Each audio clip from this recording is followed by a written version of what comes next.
Vamos a poner, habíamos dicho que la pregunta era ¿qué es hablar en última instancia? Y lo estamos tratando de definir en todas estas cosas que estamos diciendo. Con relación a una letra que fue el invento de Lacan,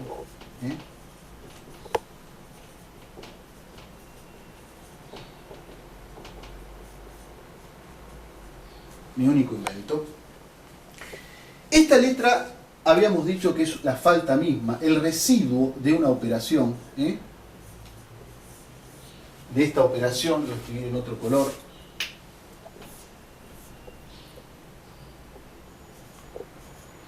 Vamos a escribirlo al revés, como lo pone Lacan en el seminario de la angustia, en el seminario 10, este cuadro matricial.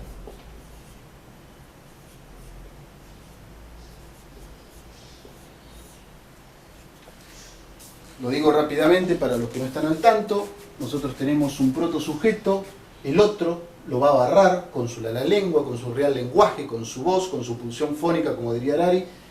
Quedan barrados los dos, porque de toda división hay un barramiento. Esto, por supuesto, es lo que el neurótico no lo va a tomar tan rápidamente, que el otro está barrado, como diría Lacan, que el otro no existe, que no hay garantías del otro. Uno le pide siempre garantías al otro, al presidente, a la sociedad, a los padres. Acá también no se olviden que está escrita la fórmula del fantasma de Lacan. Y de esta división hay un residuo, como de toda operación de división queda un residuo, una falta, un resto. La letra A. Ese residuo, para jugar con el lenguaje, todo residuo es basura. ¿Y qué es la basura sino algo inútil? Lo pongo entre comillas porque esa inutilidad es la que va a definir también al goce que hablábamos antes. Lacan decía, el goce es lo que no sirve para nada. ¿Bien? Uno podría preguntarse, ¿tiene sentido la enfermedad? ¿De qué puede servirle al hombre sufrir? Y sin embargo Freud descubre que hay un sentido en eso. Freud descubre, citando a Hobbes, que el hombre es el lobo del hombre. Entonces hay un sentido.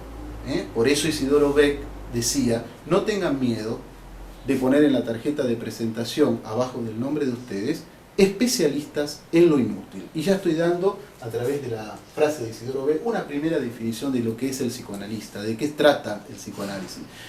Somos especialistas en lo inútil.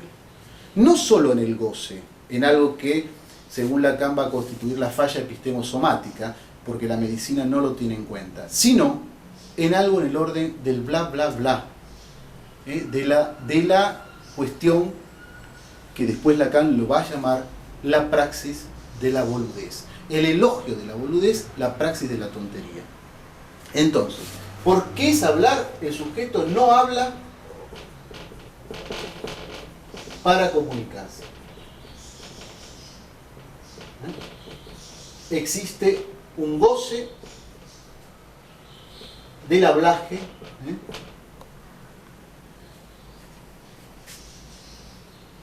podríamos decir en términos de traspolación, porque hay algo que hay que volver a reencontrar que se ha perdido. Hablar también quiere decir más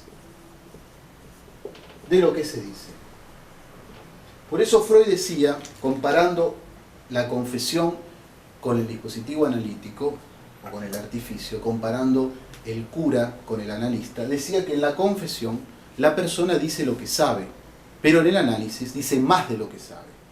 Y ahí ya nos está diciendo también que si dice más de lo que sabe es porque hay alguien, el analista, que lo voy a escribir así, que está con su presencia en el dispositivo y que puede escuchar que se está diciendo algo más de lo que el sujeto cree saber. Esta inutilidad, esta basura, en términos comunicacionales, se va a conocer como ruido. El ruido, que para cualquier teoría de la comunicación, teórico de la comunicación, técnico de la comunicación, va a ser la basura, para nosotros es el material privilegiado. No solo el ruido en el sentido del fallido, Lacan decía, palabras que tropiezan son palabras que triunfan, no solo el ruido en ese sentido,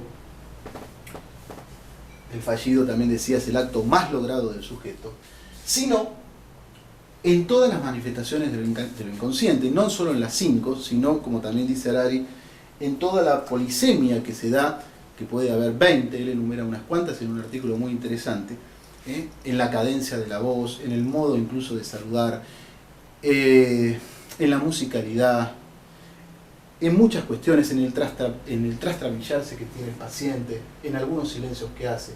Ahí se encuentra el ruido, ahí se encuentra que el sujeto está diciendo más de lo que dice.